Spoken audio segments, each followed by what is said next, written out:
I made a few mistakes as a Google Ads specialist in the past.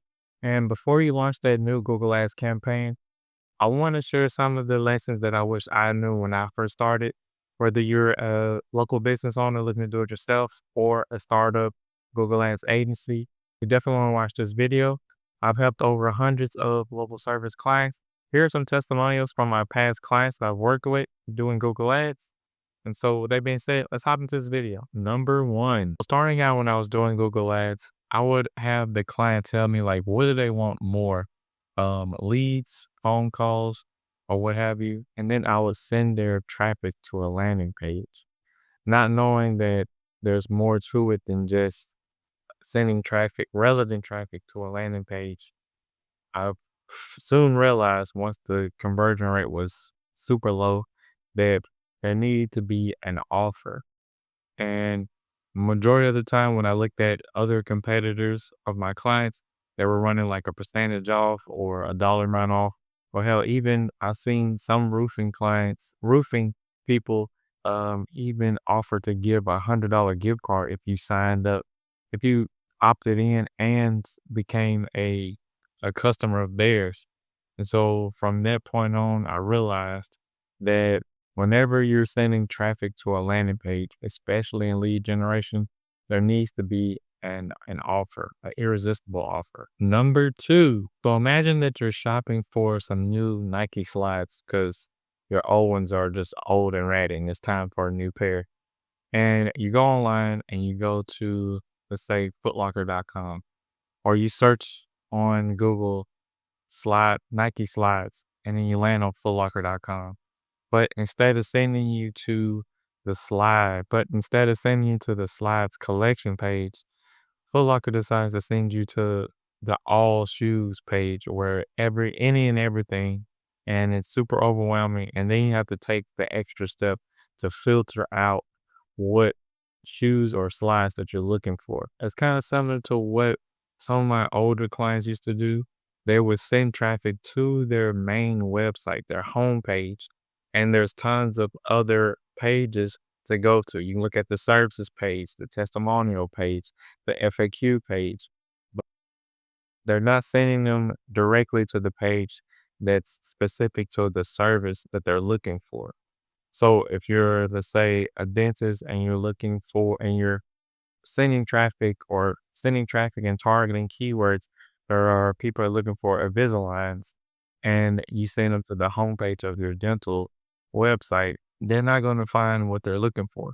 But if you have a landing page as clear as day, it says, we give you the most effortless, amazing smile with the Invisaligns, they know they're in the right place and they're more likely to scroll through that content and hopefully turn into a lead. Number three, when I tend to have my calls with my local service clients and go over like results and reporting how Google Ads results are, how the campaigns are performing. And I ask them a simple question like, what's the quality of the leads, or have these leads also turned into closed deals for you? And if so, like how much have you made back?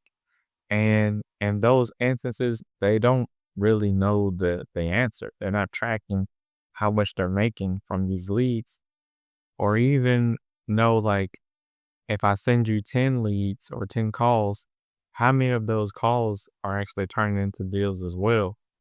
And so just having that whole dilemma, and also having clients where I'm sending you almost 60 leads a month at a low cost per conversion, and you're telling me that they're all low quality or they're all not turning into deals.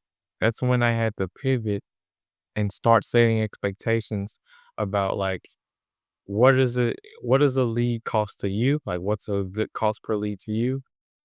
What's your average deal value? And then how much how much do you want to make per month or additional this year?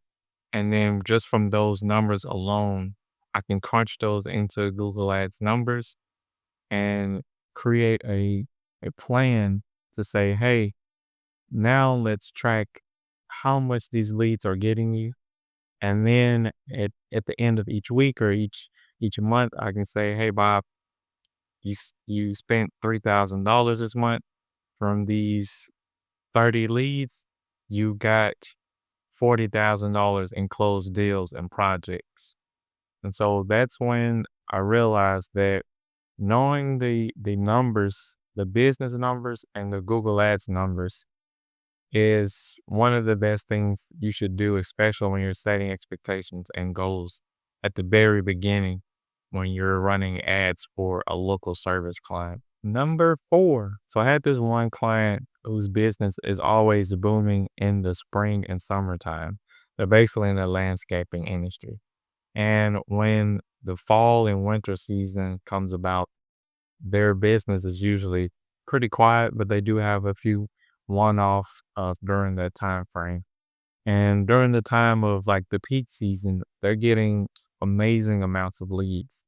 But when their peak season is done and their off season hits, that's when we saw a drop off and just all of our leads and the Google Ads account was just down bad. And in those moments when I look back, I'm like, why didn't I set up some goals or put some goals in place during those time frames? When we're in peak season, that's a time when we should be expanding the budget, pushing it to the limit and growing the business. And then during the slow season, the off season is when we should be pulling back on budget and constraining our targets to where we're still hitting minimum numbers, but numbers to where it's still profitable on the business side. And so that's where I want to say that setting goals and putting efficiency targets in place will definitely set you up for for best results if your business is seasonal and you have those peaks and valleys during those times of the year. Number 5. Now I've seen my fair share of like horrible conversion tracking. And I had one new prospective client I did an audit for.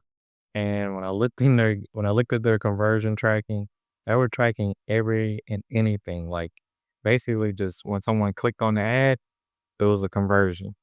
And they just did not see the best results that I could think of ever. Like their conversion tracking was just horrible. The tags were in the wrong places. And I was surprised that they was even able to track the clicks as a conversion, which was pretty bad. And so the main thing to fix those type of issues is to make sure that you have all your tags in place, especially if you're utilizing Google Tag Manager or just Google Analytics. I would say not to import any conversions from GA4 to Google Ads, but only set up conversion tracking with Google Tag Manager, or if you're using a conversion tracking software like CallRail and What Converts or any other software that's kind of similar to that. And that's when you'll see the best type of results, or you can not only track the leads, but also track how much these leads are making you on the business side. And one additional thing that I always see is that when you're tracking calls and forms, you should always set those conversion tracking settings to 1, meaning that every time someone fills out a form or call you, that one person is considered a lead. And if they come back to your website and call again, they won't be tracked as a conversion. So meaning that you're always getting a new customer as a conversion versus a repeat customer as a conversion. And that's one of the biggest lessons that I learned throughout conversion tracking and just saving it up in general and making sure that all the tags are just spot on and put in the right place. Number 6, I got access to this account where there were like over 50 campaigns inside this account when there really only needed to be maybe 2 or 3 campaigns inside of it. And within those 50 campaigns, there were ad groups. And inside of each ad group were maybe like 50 to 30 random keywords that really didn't make sense to what they should have been targeting in the first place. And one of the major overhauls that I end up having to do is basically consolidating all those campaigns and ad groups into that 2 to 3 campaigns that I mentioned. And the reason you should be consolidating those campaigns and ad groups and keywords into very few is because it gives Google's algorithm the opportunity to basically retrieve more data and serve those campaigns with enough data so it can make data driven decisions based on the goals and conversions that you stay in place. But when you have it spread so thinly and so wide with 50 campaigns, it's going to take forever for Google to, come up with those data points to where it's making all 50 campaigns profitable or just make sense for your business. And so that's why I always consider just making your campaign structure or your account structure as simplified as possible. If you're a service business, maybe just one campaign to start with one ad group for your general keywords, and then maybe 4 or 5 ad groups that are more geo specific. Now, there are some advanced structures where you can put all these keywords in one ad group, but you'll have to set up some custom labels to make the ads that appear for those keywords change over time when people are searching for specific keywords, like a plumber near me or a plumber in Pasadena. That headline on that specific term that someone search will automatically change. It's more advanced, but that's something you could consider in the future, especially when you're consolidating the data in Google Ads and also making your account structure and campaign structure more simple. Number 7, 9 times out of 10, I see a lot of advertisers or just business owners that are trying to do Google Ads on their own. They're targeting the wrong keywords. And what I mean by that, there's different temperatures when it comes to the type of customers that you're looking for. You got people that don't know who you are, or the people that's basically just trying to do it themselves. The people that are researching for the solution to their problem and trying to figure out how much it costs, what all they need to get, or the materials. And then you have the people that just want you to do it for them, or trying to figure out if you're actually in their area, your service area. Those are the people that you should be targeting from the jump. There's been plenty of times where I've hopped in accounts and I've seen keywords that are targeted. There's basically like how to or what or cost and price type of keywords. Over time, those keywords may work, especially if you've already basically if you've maxed out all of your budget on those bottom of funnel keywords, the people that are searching for that service, then you can kind of venture out to the top of funnel keyword. What I highly recommend is that you start with the bottom funnel keywords of people that are searching for you, for your service area location, and start there. Number 8. So your kid just spilled some red drink all over the white carpet in the living room. And you pull out your phone and you go to Google and you search up carpet cleaning service near me. And you see the first ad, and the first ad says, #1 carpet cleaner near you, call now. But then the ad right under it says, best carpet cleaner in Dallas, over 1,000 happy customers. Which ad would you click on?